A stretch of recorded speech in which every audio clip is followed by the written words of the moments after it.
Всем привет! На тестовом сервере вышло новое обновление 13.0, которое внесет нам некоторые плюшки, подарит нам двух новых офицеров, один на бомбардировщик, второй на артиллерию, оба офицера бесплатные, то есть за универсальные статуи, а также добавятся еще всякие плюшечки. Давайте посмотрим перевод файла.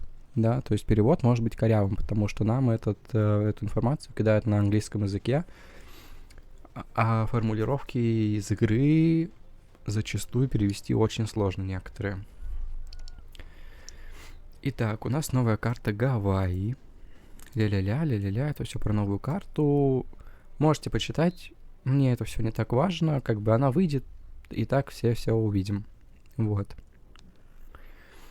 Новая функция завоевания, промежуточные итоги. Во время фазы кампании будут проводиться периодические промежуточные итоги по очкам доминирования, а при равенстве этих очков по репутации. Ля-ля-ля, тут это что мы получаем. После каждого подведения итогов альянсы получают усиление и награды в виде предметов в зависимости от их ранга. Более высокие ранги, лучшие награды.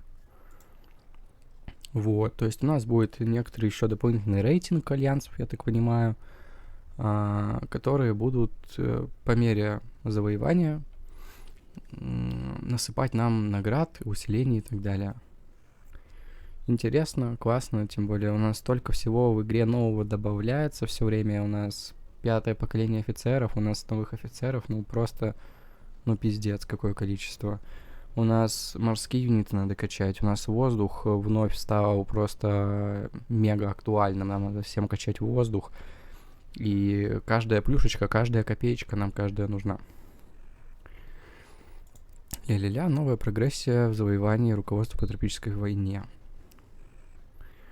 Возможно, это имеется в виду новая ветка в мастерстве операции. Не знаю, опять же, это просто корявый перевод. Извините, я на английском вообще ничего тут не пойму, поэтому вот так. Чисто предположение, но для меня лично это все не так сильно важно. Когда оно выйдет, мы это все увидим.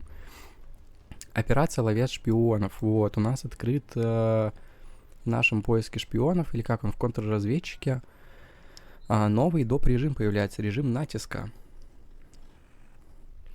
И это мы сегодня с вами и проверим. Вот, если тестовый сервер считается как то, что он существует больше 120 дней, то мы это все с вами сегодня протестируем и увидим. События трескучих капсул. Я так понимаю, это все типа наподобие того, как мы там убиваем призраков, получаем ракеты и пуляем ракеты и так далее. Вот это все, это и весь этот список. Легендарная викторина, новый эпический скин базы, хэллоуинская вечеринка. Скин морского юнита и другие новые косметические предметы. Вот. На тестовом сервере идет ли у нас легендарный зал? У нас легендарный зал не идет сейчас, и мы это, к сожалению, посмотреть не сможем. Вот, но опять же, давайте обо всем по порядочку.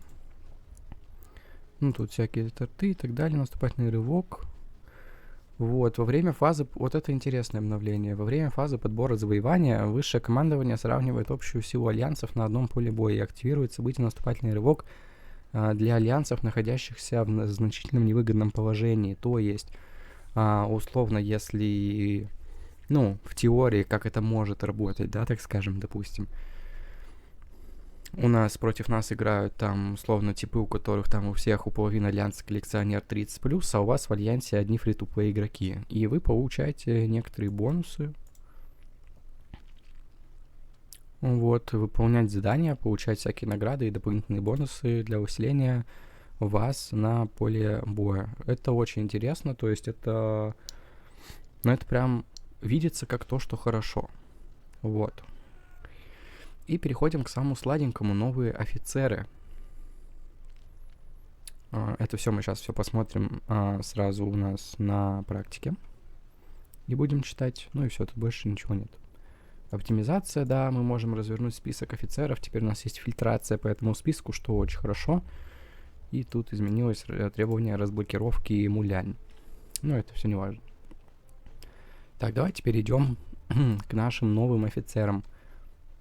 Версия игры у меня английская, потому что на русской у нас вообще нет перевода навыков офицера. Поэтому и как бы сам по себе этот перевод, ну как бы если в тупую, вот как я переводить через нейросеть или через переводчик, все не очень понятно, где-то неодносмысленно и так далее.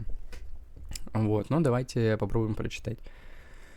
Офицер на артиллерию. Он у нас бесплатный, повторяюсь, открывается там, ну там что-то там надо сделать, чтобы его открыть. Поднять, по-моему, юнит до 80 уровня или что-то такое. У нас первый скилл тактический.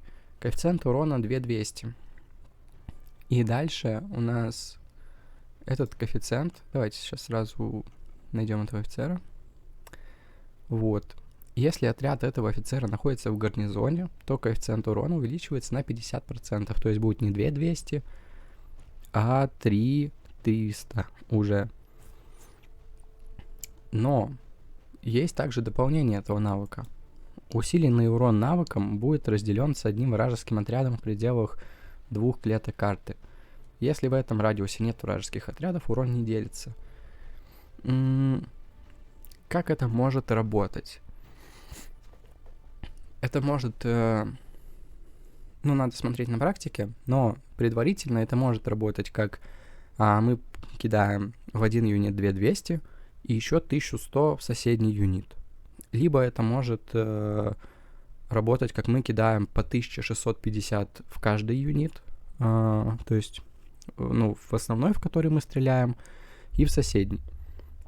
Либо это может работать, как мы, получается, кидаем 2200 в один юнит, в этот же юнит кидаем еще 550 и в соседний 550. То есть надо тестить, опять же, из-за перевода или из-за изначального такого, как это сказать, из-за изначальной формулировки не совсем ясно. Вот. Тут дальше все просто. Увеличивает огневую мощь на 30%, а ХП на 20%. Сомнительно, но окей. Дальше очень хороший навык, который все черепашки будут выкачивать в первую очередь, я думаю. Интенсивность урона повышается на 15%, и интенсивность из гарнизона базы повышается на 20%. То есть из базы мы будем получать плюс 35%. Что очень хорошо, и сейчас у нас есть похожий навык только у Голос Истины, который из базы нам дает 32%. Вот. Прикольно. Следующий навык. Это тоже мы почитаем перевод. Пробивающий выстрел. Когда отряд этого офицера атакует врага, уменьшает сопротивление урону врага на 15% на 4 секунды. Если отряд стреляет из гарнизона базы, то уменьшается сопротивление дополнительно на 20%. То есть это мы, когда этот чел стоит в базе, когда у нас эта арта стоит в базе, мы снижаем у юнита, по которому мы стреляем, сопротивление урона на 35%.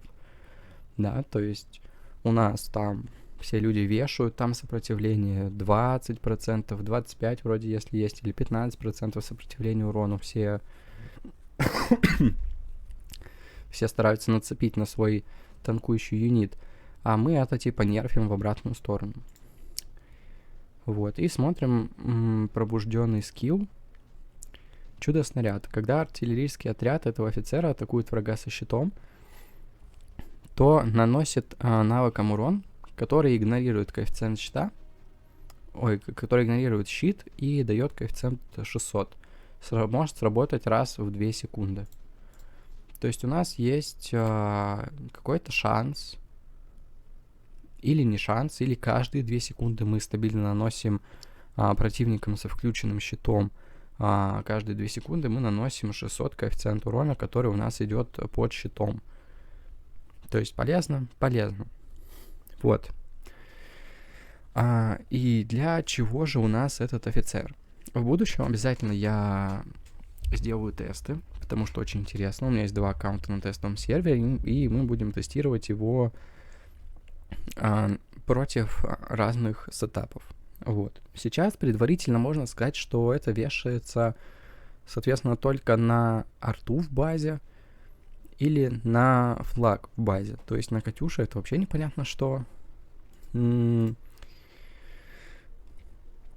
Первый скилл. Ну, сомнительно, но окей, так скажем. Это не выглядит какой-то типа гига-имбой, гига-мета и так далее, да. Надо смотреть именно, точнее, как это будет вообще, ну, сравнить с условным, не знаю, с пламенем, и посмотреть, лучше это бьет, хуже это бьет и так далее. Но пока что не выглядит как супер-мега-имба. Второй навык — это вообще как бы, ну, добавлять огневую мощь 30% и хп 20%. Непонятно зачем. Ну, возможно, это просто баланс, который можно нацепить там на условную Катюшу в поле. Хотя у нас есть 10-10 интенсивности сопротивления. Непонятно. Вот. Но как бы оно есть, и с этим ничего не поделать. Ну, как бы определенно не лучший навык этого офицера. А интенсивность урона из гарнизона, это как бы да, это окей. В дев-сборках базара нет, это будет один из самых лучших навыков. Ну, тут просто вот этот специальный, который снижает сопротивление урону. Тоже очень хороший навык, на самом деле его также можно, я думаю, спокойно расшаривать на какой-то защитный юнит в своей сборке, на тот же флаг, например. Будет интересно также расшарить этот навык 2 раза, то есть поставить на условный флаг этого офицера и с него же расшарить этот навык на первого офицера в нашей связке. То есть в теории мы получаем, снижаем сопротивление урона на 70%. Вот, понятно, что, да, там мы теряем условную интенсивность урона и так далее, но очень интересно посмотреть, как это будет именно работать и насколько много урона мы сможем вкидывать. Ну и последний навык, как бы против противников со щитом мы получаем 600 урона каждые 2 секунды, что, конечно, звучит неплохо, да, если мы условно возьмем нашу ульту, допустим, она 3300, допустим, может она и не 3300 по факту, 3300, и прибавим сюда еще 2400, да, то есть у нас ульта раз в 8 секунд, прибавляем сюда еще 2400, 4 раза по 600. Ну, это звучит уже как 5700 урона 8 секунд, ну, коэффициент урона, что уже на самом деле звучит очень хорошо. На флаг как будто нужно. Вот, на флаг как будто очень хороший офицер, пробивать СХ вражеский и так далее, но, важное но, если этот офицер позиционируется как офицер для флага, для противотанковой пушки, то, но мы тут не имеем ни одного навыка на пробитие, например, ну, то есть на вероятность пробития, на бронепробиваемость, да, на усиление урона при пробитии. Мы тут ничего такого не имеем. И, опять же, очень интересно будет даже просто сравнить условный этот офицер против кого-нибудь там маэстро, того же самого, который у нас всегда ставится на флаг.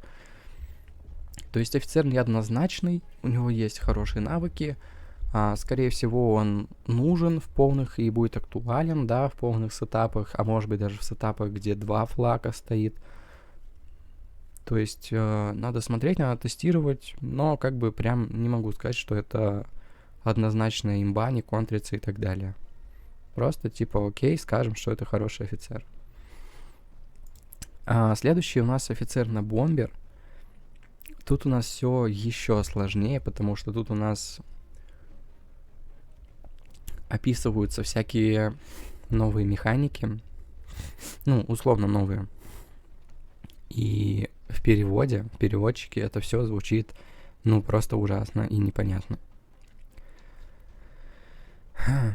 Давайте посмотрим наш первый навык. На английском языке он выглядит вот так вот.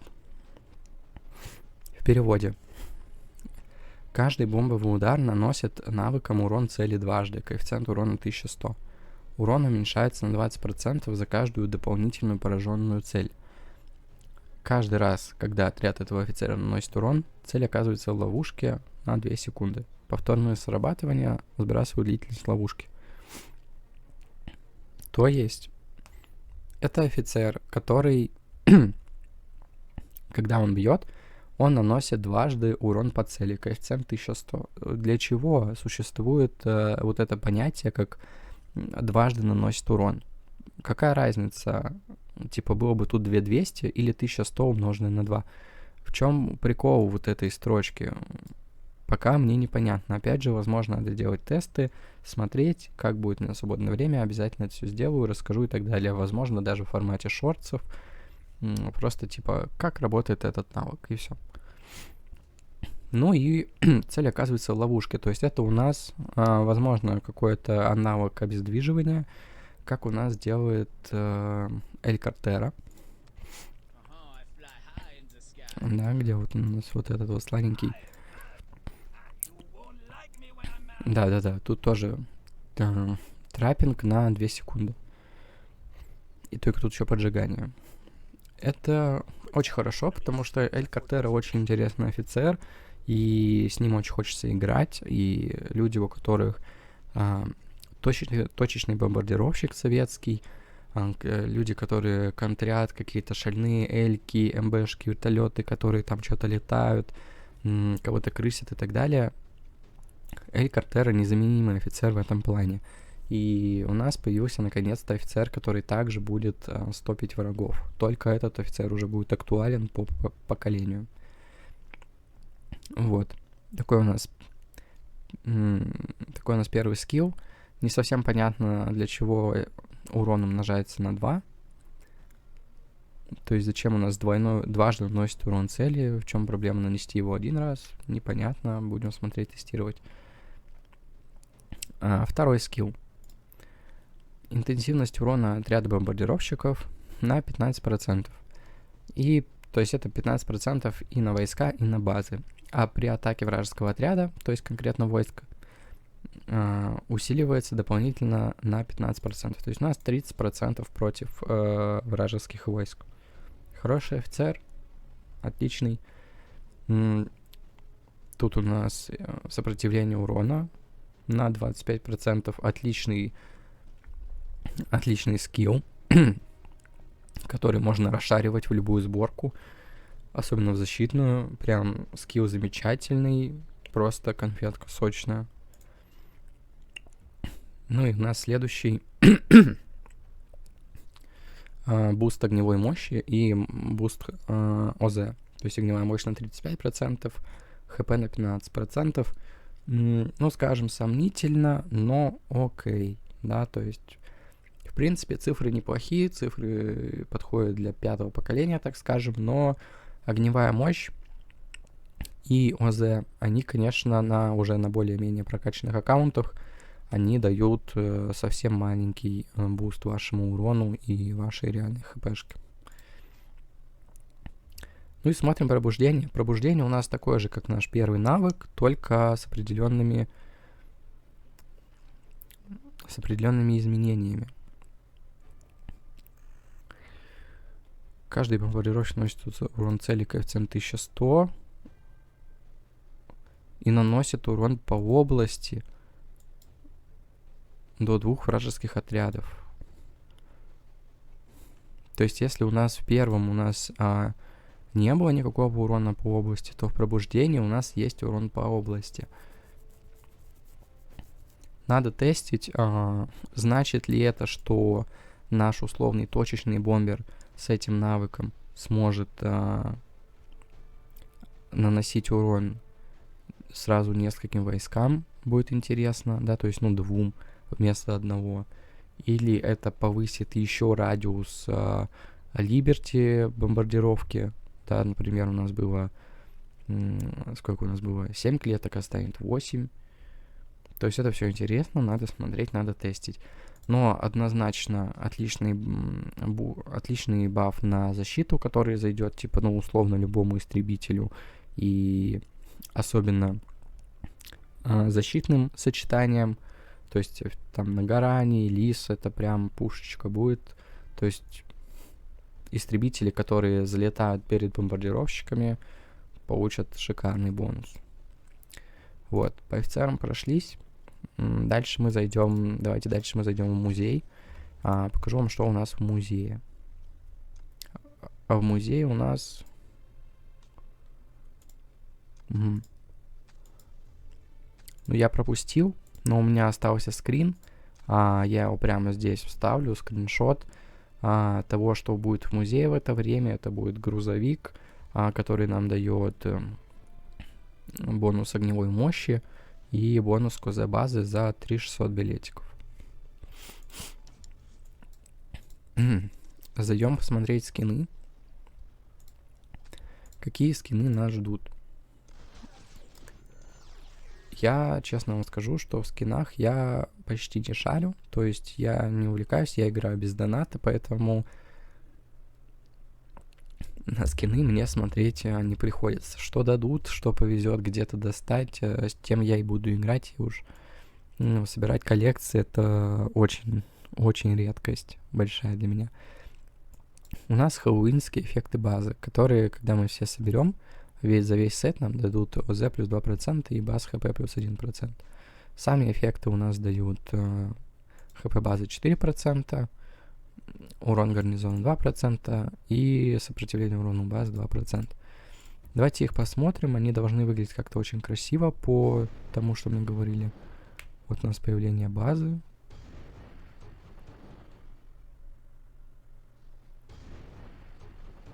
Или это уничтожение?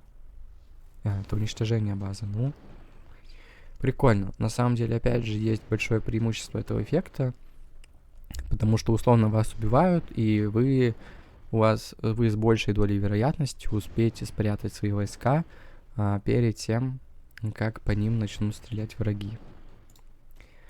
Давайте следующий у нас. Это у нас появление нашей базы.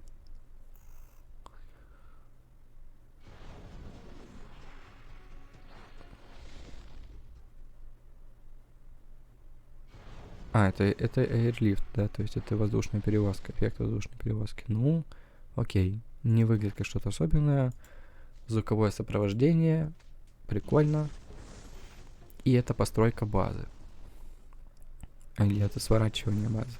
Сложно, я тупой, к сожалению. Простите, я тупой. Здесь перевод, что это будет. Такие у нас скинчики. Также у нас должен добавиться какой-то хэллоуинский скин базы.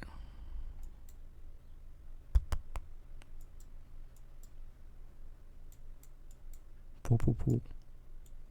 Пока непонятно, какой хэллоуинский скин базы. Ну и вот, соответственно, коллекция, которая будет у нас в эксклюзивном зале. Она нам дает, эта коллекция, огневую мощь 2%, огневая мощь арты 2%, танки и вертолеты ХП плюс 2%, резист сопротивления урона базы и войск плюс 1%. Вот у нас такой скин планируется. Ну, сомнительно, такая проходная коллекция, да, дает какие-то бонусы. Вот эмодзи доги — это то, на что, я думаю, ну, я могу рассчитывать, так скажем. Если рандом расщедрится, то, может быть, я соберу этот эмодзи. Но на больше сложно рассчитывать. Сам этот скин дает огневую мощь 5%, огневая мощь артиллерии 5%, параша по характеристикам сомнительно. Все сомнительно, ничего интересного тут нет. А теперь перейдем к самой конфеточке. Ну, самая конфеточка, по моему мнению, да. Самая пушечка. Это у нас операция контрразведчик. Давайте сейчас я ее буду проходить. И когда у нас появится, соответственно, какое-то наше обновление, да, что у нас обновилось, тогда мы уже с вами и посмотрим. Вот тут у нас только могу первый уровень открыть. Давайте посмотрим все уровни. Элит, Эйс, ну вот это все пока что все по-прежнему.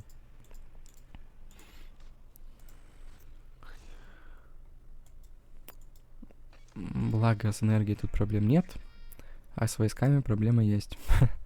Их надо немножечко обучить. Чем я хочу сегодня разбивать ворона? Ну, как будто эльтанчиком, да. Хочется, да, какое-нибудь, ну, хорошее сочетание такое, ну, такое средненькое, так скажем. Сочетаница, да. А может быть, двумя эльтанками? Тут нет, ну, только на уровень ниже. Ну, да, нормально. Что я хочу сюда? Ну, как будто бы... Что мы? Ну, мы можем себе многое позволить, да. Ну, мы действительно, как бы... Ну, ладно, не это мы поставим. Да вот это вот поставим, и все, и нормально будет. Так, сейчас мы поднимем на уровень. На самом деле, очень забавно то, что на тестовом сервере по умолчанию дают очень мало опыта. То есть у нас опыта хватает, чтобы только 2 юнита, типа, замаксить. Вот. Модификации. Сейчас быстренько все сделаем. Детальки. Вот, если вам вдруг было интересно, как это происходит на тестовом сервере. У нас есть все детали максимального качества. Мы их просто крафтим, надеваем. Вот. Ставь лайк, если бы хотел на свой аккаунт тоже. Немножечко так все кринжанули. Дальше улучшаем наши эльтанчики. Ой, хотя это первый уровень сложности, что-то, мне кажется, да, я, наверное, перебарщиваю. Да. Мальца как будто есть для первого уровня контрразведчика. Там сейчас ворон в ахуе будет в полном, он такой, блядь, ёбаный в рот, нахуй, это как, блядь, он вообще, как, блядь, вот это подбор говно, блядь. Я заходил в нормальную катку, а мне тут, блядь, такое, нахуй, сыпет. Так, все, погнали выполнять. Угу. Да, и все, я понял. Спасибо большое за... Извиняюсь сразу за это сообщение. Broadcast Message Unlocked. Его никак не убрать, к сожалению, потому что у нас выключены чаты на тестовом сервере. Поэтому вам придется терпеть. Я уже пробовал убрать. Никак. Очень интересно, добавится ли это будет ли это уже в этом разведчике, или я это все делаю максимально зря.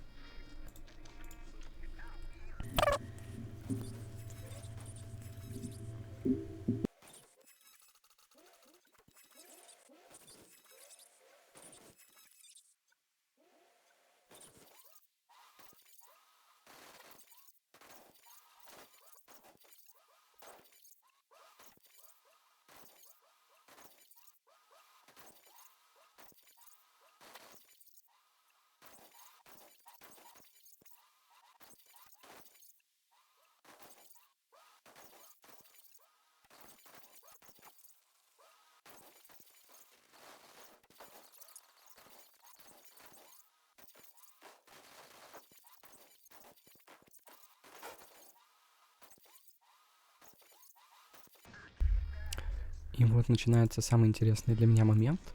Как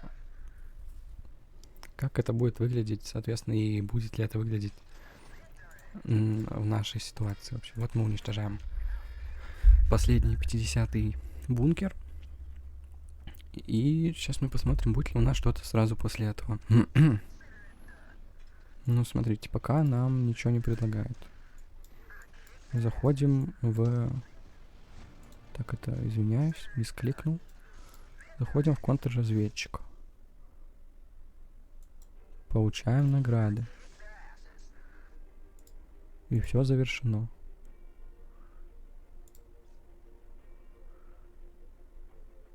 И ничего нам не предлагает, к сожалению.